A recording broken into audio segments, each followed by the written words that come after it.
We are not bucket listers. We are Achilles and Atlas, two middle-aged pre-retirees who have given ourselves permission to do our favorite thing, see the world on foot.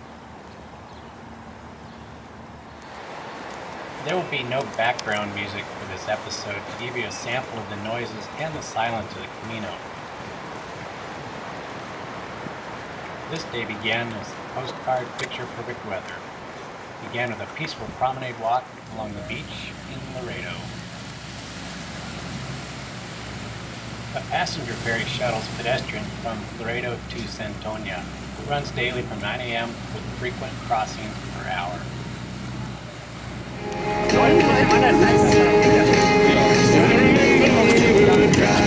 Driving in your car, speed so fast I feel like I was drunk. Did I say it before? You're unfilled up, running around like a and I had a feeling that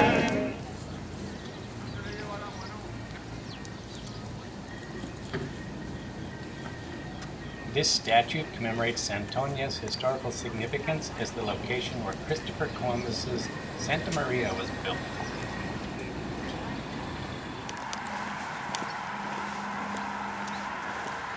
Overall, this day's walk was peaceful, trekking on paved pathways and some dirt paths along bluffs overseeing the Cantabrian Sea.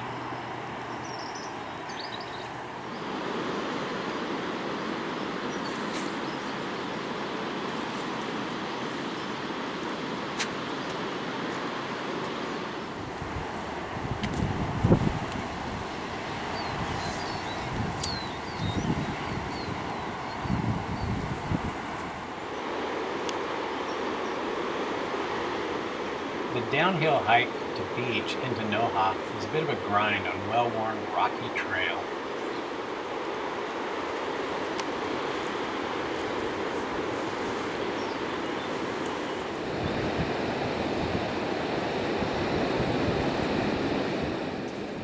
This stretch of beach was probably the busiest we saw in the Del Norte with fellow peregrinos.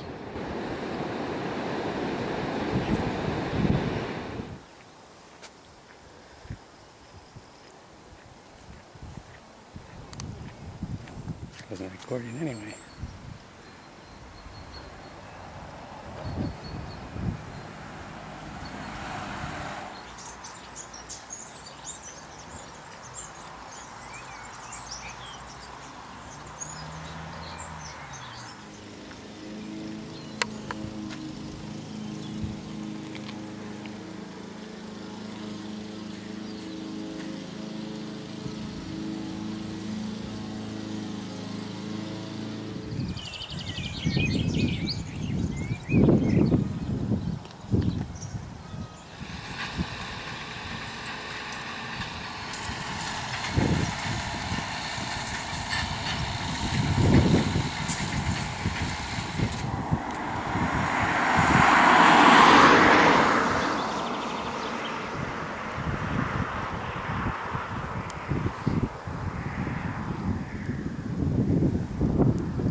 After relaxing in the cozy common area of the Posada Rural Valle de Guimas, we went to a local restaurant for a Spanish-style dinner. We chatted with a couple from Belgium. One item we were both equally impressed with was the English grandparents who were section hiking this part of the Camino with their daughter and her teenage triplets.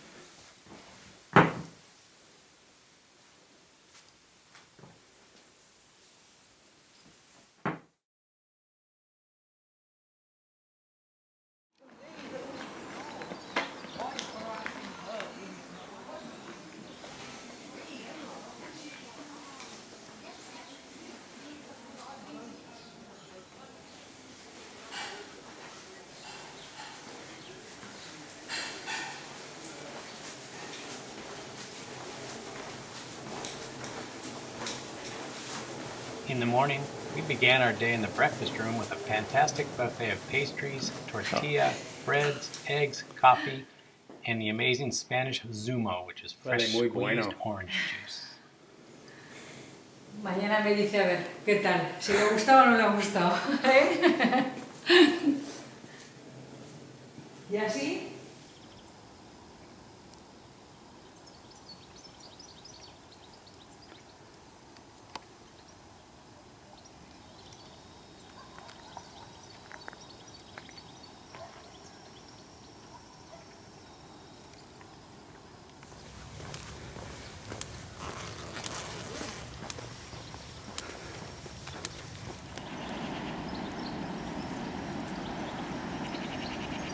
Another perfect weather day.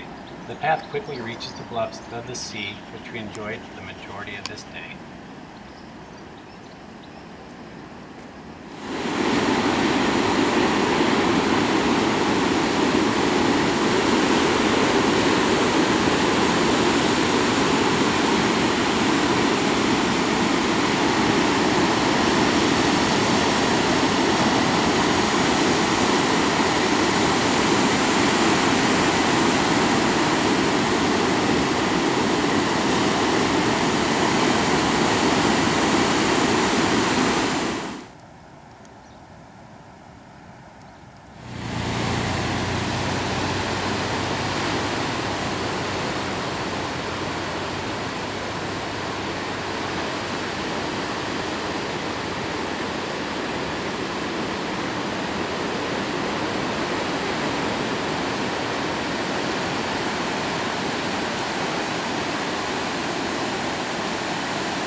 As you approach the town of Somo, the route scatters in many directions with many local paths leading to favorite beaches.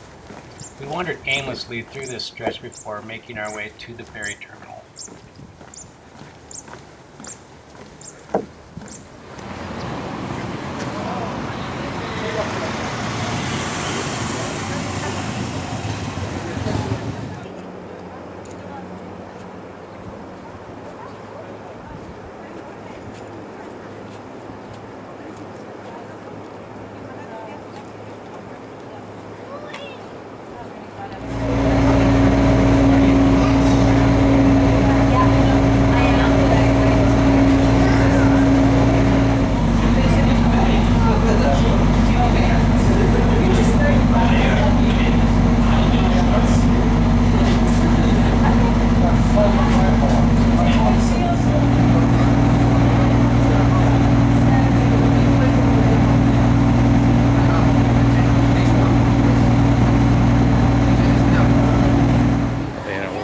Spanish soccer star. Don't get too close to the edge, buddy. Yeah.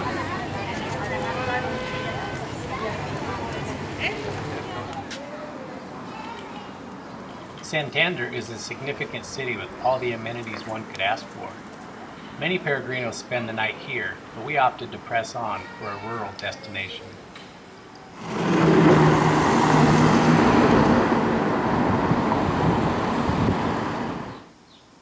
All of a sudden it stopped.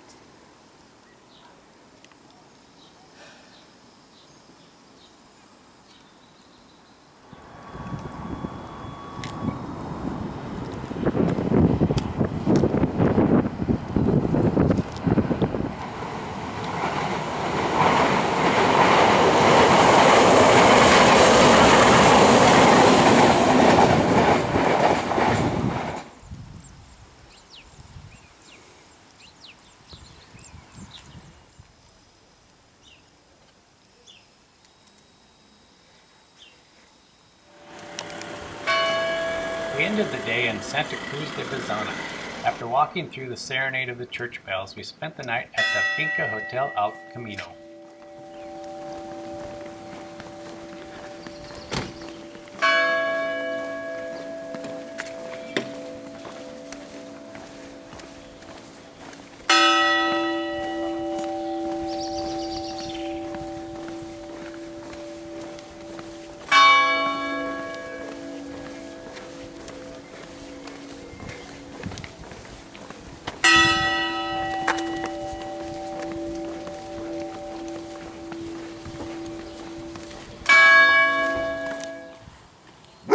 At the Hotel El Camino, we had an amazing dinner. We learned that primary and secondary plates are shared when it comes to Spanish dinner time. When you opened the window last night.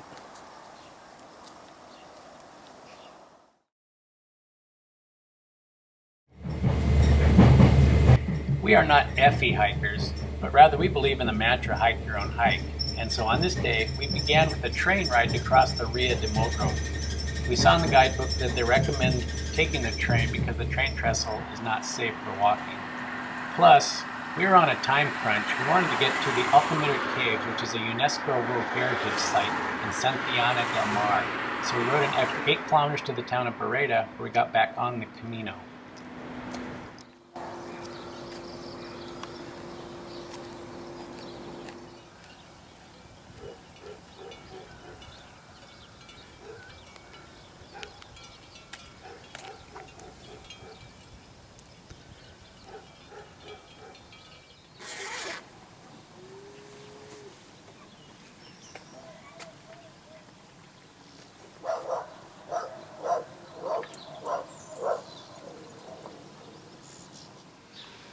Santiana del Mar is a well-visited, preserved medieval town, and it is very charming.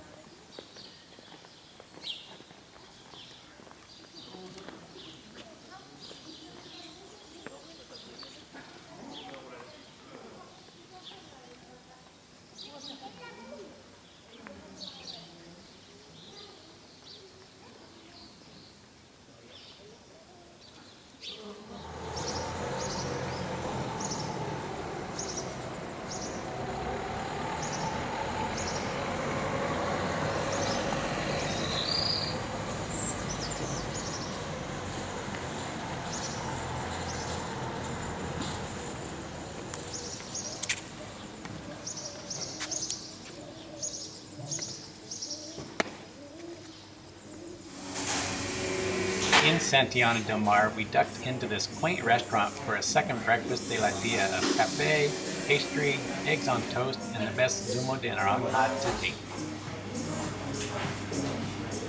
I don't think so.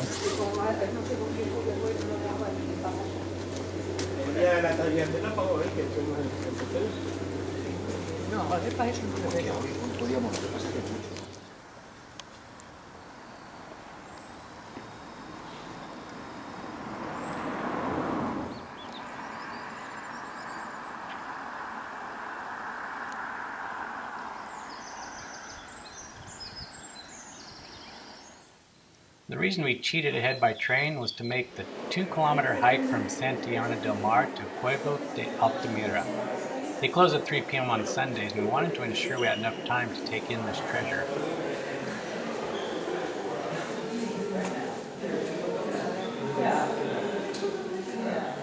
Since it wasn't high tourist season, we were able to get same-day timed entry tickets into the caves, which are actually replicas. The original caves are protected from human entrance since we breathe and carry bacteria which can degrade the cave art.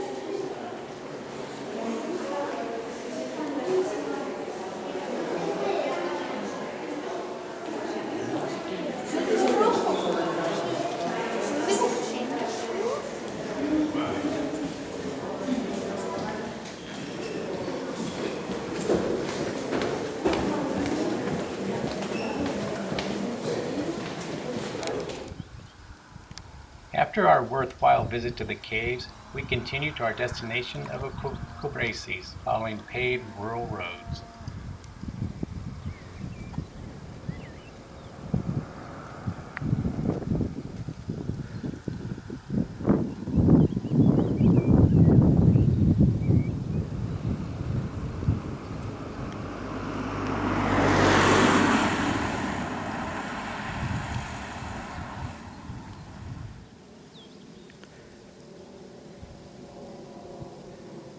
As we crested the hill to approach the coast, the beautiful weather morphed into a chilly, foggy walk.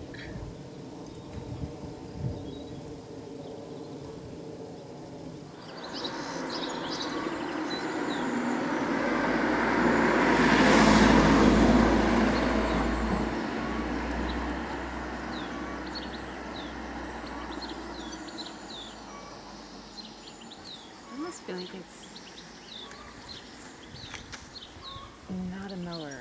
It's something else.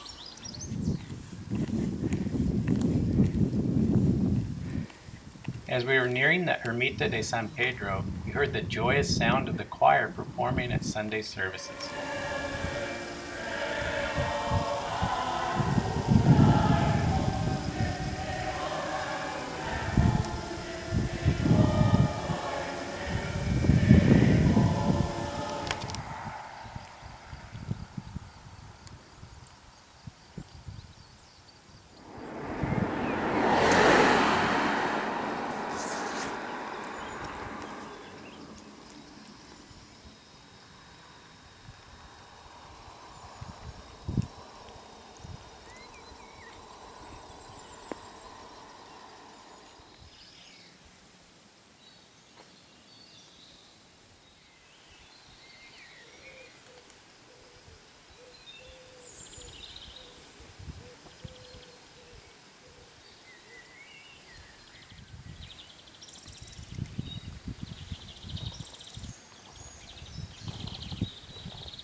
Arriving in Colombres, we found our way to the Posada Las Mañanitas to check in. What we found was a note on the gate to call a number. After making the call, we figured out that we needed to enter through the rolling gate and find the room number we were given, and the key would be in the door. No problemo.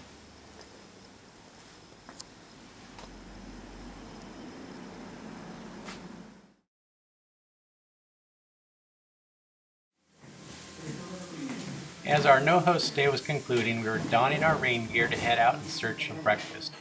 As we were rounding the corner to leave the property, the proprietor stuck his head out, introduced himself, and said breakfast would be ready in a few minutes.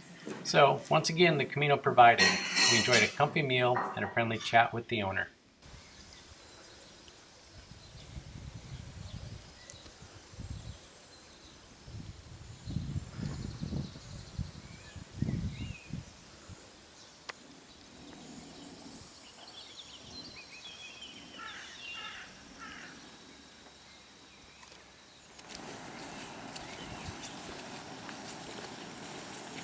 This day was a drizzly mix of beach, dirt path, and secondary road walks along the coastline.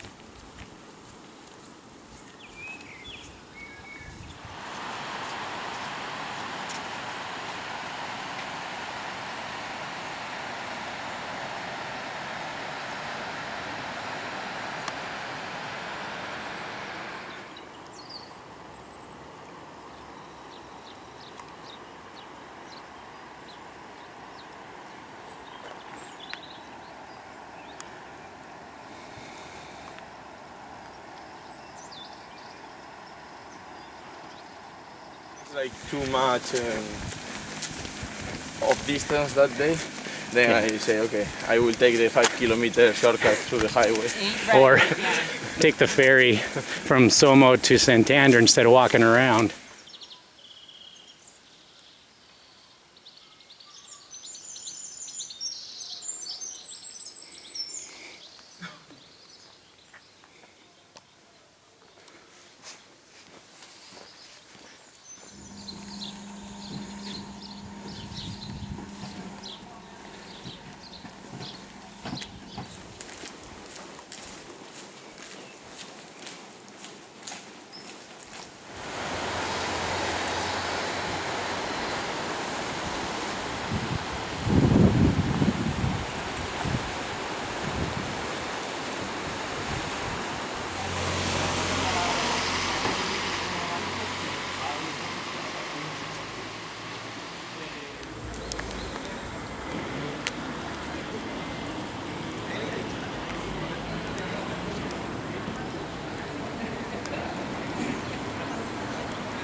Like we said before, the Camino is well marked with a variety of yellow waymarks.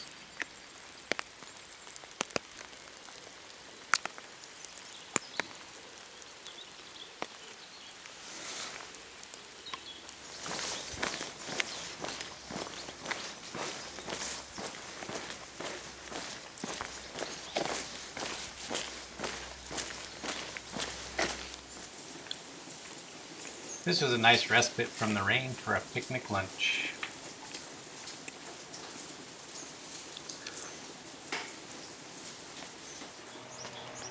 This stretch of the Camino del Norte shared a golf cart path at the San Marino Golf Club.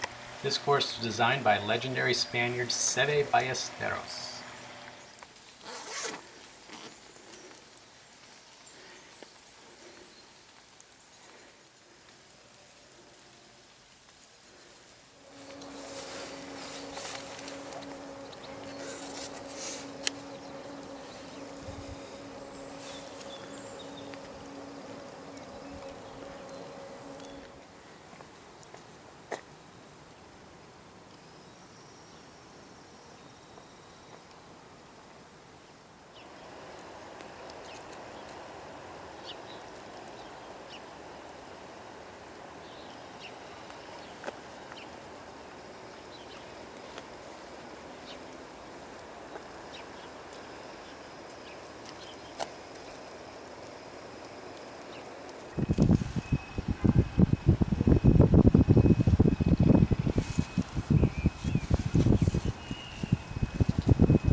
Sundays are Sundays in rural Spain outside the tourist areas. That means you need to plan ahead and be prepared for most markets and restaurants will be closed. As an example, in Cobresis, no markets were open, only one restaurant, which is a pub, was open.